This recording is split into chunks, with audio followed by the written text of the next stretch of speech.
जबले रही जान में जान तबले हम राखी बंधवावे आइब, कि जबले रही जान में जान तबले हम राखी बंधवावे आइब।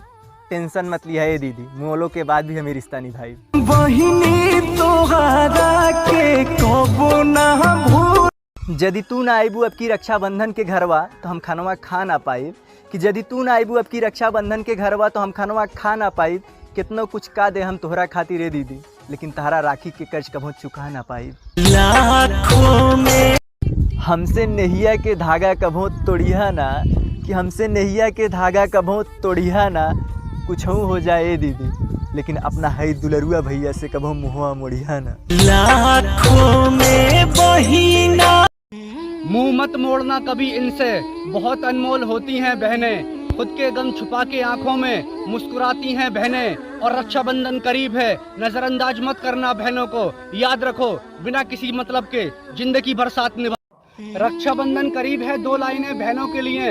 बहनों का प्यार कभी कम नहीं होता, वो चाहे दूर हो तो भी कोई गम नहीं होता। और फीके पड़ जाते हैं रिश्ते अक्सर दूर रहकर, लेकिन बहनों का प्यार दूर रहकर भी कम नहीं होता। जिनकी हो